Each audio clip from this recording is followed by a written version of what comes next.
कि आपको ये मूर्ति बनाने की क्या जरूरत है, उनसे जाकर बताना। इन मूर्तियों की जरूरत इसलिए होती है कि अपनी नई पीढ़ी को यह समझाया जा सके कि जब तुम्हारे लोगों को कोई आएगा बताएगा कि तुम गुलाम हो, तो तुम्हारे बच्चे जब रानी दुर्गावती, टंटिया मामा, बिरसा मुंडा, जयपाल सिंह मुंडा, बाबा साहब भीमराव अंबेडकर, डॉक्टर राम मनोहर लोहिया इनकी मूर्तियों के सामने खड़े होते होंगे तो वह सीना तान करके कहते हैं हमारे पुरखे शासक रहे हैं और उनसे उनका इतिहास जानेंगे, तो आपके बच्चों को कोई गुलाम नहीं बना सकेगा। इसलिए इन मूर्तियों की जरूरत होती है।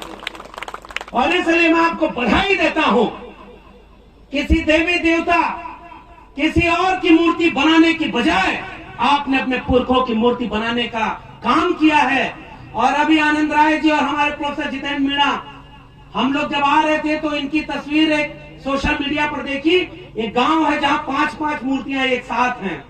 मैं तो आपको बधाई देता हूं, जहां मूर्ति लगी होगी बड़े दिनों तक तो आसपास कुछ लोगों को नींद नहीं आ रही होगी। सही है कि गलत? क्या बहुत आसान है क्या ये मूर्तियों को लगवा देना? लोग बेचैन हो रहे होंगे। फिर कुछ सरकारी मामा लोग जो मुख्यमंत्री बने हैं उनको लगा होगा कि ये पीले गमछे वाले तो बड़ा एकजुट हो रहे हैं। भाई आज भी तो यहां से पैगाम जाएगा भोपाल तक कि हुजूर वहां टेंट नहीं था, पानी बाल्टी में रखकर लोग पिला रहे थे, कोई बहुत ऐसी व्यवस्था नहीं थी और कोई बहुत पैसा देकर के लाई गई भीड़ नहीं थी। फिर भी ये पीले गमछे वाले अपनी प्रकृति के सामने इम्तिहान देते हुए पूरे दिन बैठे रहे और उनसे आपको डरना चाहिए। और भोपाल वालों, आज आपको नींद नहीं आ रही होगी, ये हमें भरोसा है। क्यों नहीं नींद आ रही होगी? क्योंकि जिस प्रदेश में 20 से 25% आदिवासी जनता हो, क्या वो वोट देने के लिए एक संख्या है? कौन सा काम आज तक इस मामा मुख्यमंत्री ने ऐसा किया कि वो आदिवासी का वोट लेने आएंगे? कोई काम किया क्या? बताइए आप लोग। मैं तो भाई उत्तर प्रदेश से आया हूं, हमारे यहाँ तो रामराज आया हुआ है, पता है कि नहीं आपको? हमारे यहाँ तो अलग ही कहानी है रे भाई। आपके यहाँ तो इतने ताकतवर लोग हैं, कहीं जय संगठन हमारे मित्र बैठे हुए हैं। हमारी एक शेरनी बहन, मुझे अच्छा लगा जब ये बहन बोल रही थी और आप उन्हें शेरनी कह के पुकार रहे थे, मगर मैं उनकी पीड़ा के साथ अपनी बात जोड़ना चाहता हूं। इस देश और दुनिया ने जाति के नाम पर जितना अन्याय किया ना, उससे कम अन्याय महिला और पुरुष के नाम पर नहीं किया।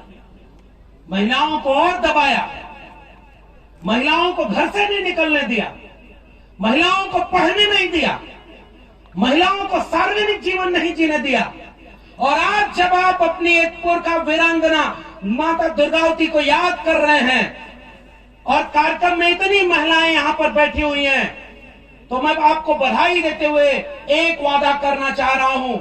हाथ उठाकर वादा करना, भूखे रहना, प्यासे रहना, एक कपड़ा कम पहनना, लेकिन अपने घर के बेटा बेटियों को और खासकर महिलाओं को शिक्षा जरूर दिलाना, ताकि वो आंख में आंख मिला करके अपने वक्त के तनावों को लड़ सके।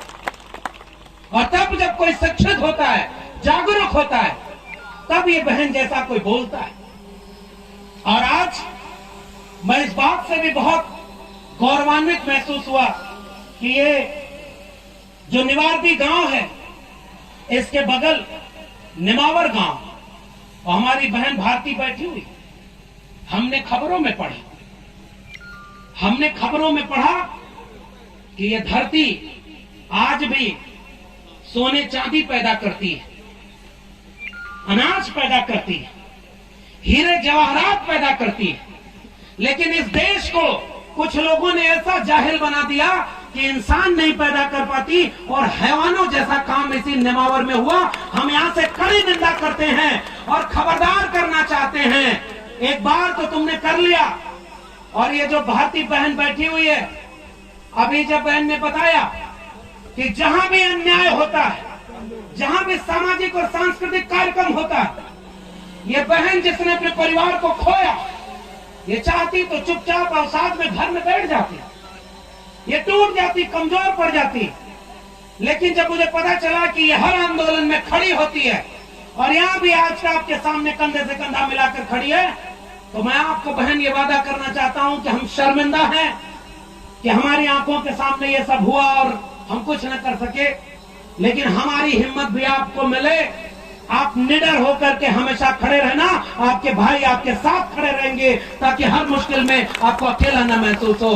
और उन जालिमों से ये भी कहना चाहते हैं कि खबरदार, आइंदा कभी ऐसा जरूरत की तो इस देश और दुनिया में जो प्रकृति को पूजते हैं वो करारा जवाब देंगे। इस बात का भी याद रखना, और ये बात कभी भी वहां तक न जाने पाए, इस बात को आप पहुंचाइएगा कि अब आप किसी के जुल्म को सहने वाले नहीं हैं। अब ईद का जवाब पत्थर से देने के लिए भी तैयार रहिएगा और भारत के संविधान के हिसाब से करिएगा। और इसलिए मैं आपके बीच में आया हूं साथियों, वक्त बहुत खराब है और आप इस मंच को इसलिए सजाए हैं। देश के आजाद हुए 75 साल हो गए, देश में संविधान लागू हो गया, सब कुछ चल रहा है, लेकिन आज भी अगर इस देश की आदिवासी आबादी को इस बात के लिए संघर्ष करना पड़े, आंदोलन करना पड़े कि ये जल जंगल जमीन पर हमारा हक है, हम इसे आपको छीनने नहीं देंगे। सजग रहिएगा।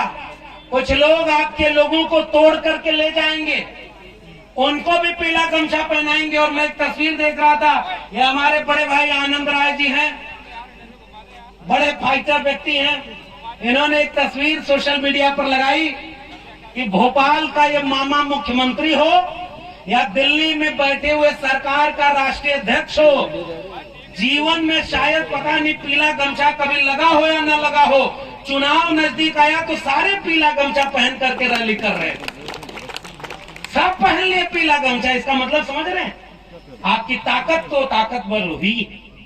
उन्हें पता है कि अगर हम ये गमछा नहीं पहनेंगे तो हमें अपना नहीं मानेंगे, लेकिन ये मामा और फूफा बने लोग अभी भी इस देश के कमेरा लोगों को इतना नादान समझते हैं कि वो पहचान नहीं पाएंगे क्या कि किसके गले में वोट के समय पीला गमछा है और किसके गले में संघर्ष के समय पीला गमछा है। इन दोनों के फर्क को पहचानिएगा। जो मौसम बदलने पर रंग बदल करके आपका वोट लेने आएंगे, सजग रहिएगा।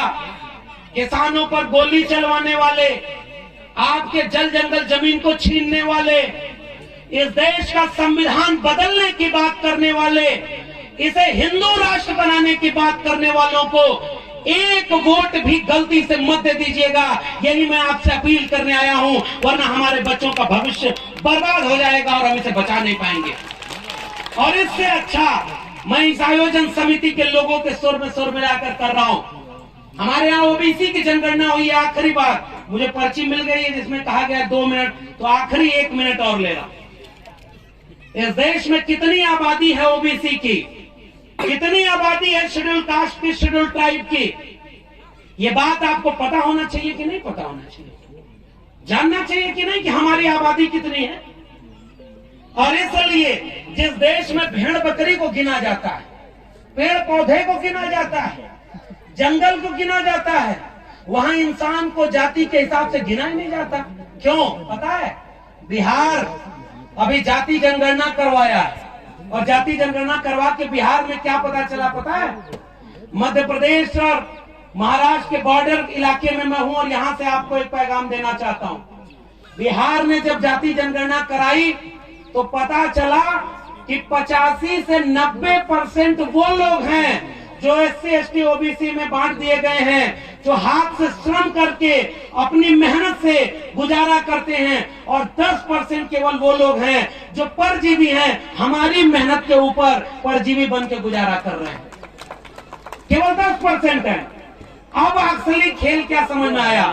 जिनकी आबादी 10%, उनके प्रोफेसर 90%, उनके डॉक्टर 90%, उनके पास जमीन 90%, उनके पास संपत्ति 90%, उनके पास बिजनेस व्यापार 90%, और हम 90% लोगों के पास 10% भी ये चीज नहीं। बताओ, हमारे प्रोफेसर जितेंद्र मीणा दिल्ली विश्वविद्यालय से आए हैं, हमने आरटीआई लगा के पता किया है 2020 तक इस देश के केंद्रीय विश्वविद्यालयों में 1% भी शेड्यूल्ड ट्राइब का प्रोफेसर नहीं है।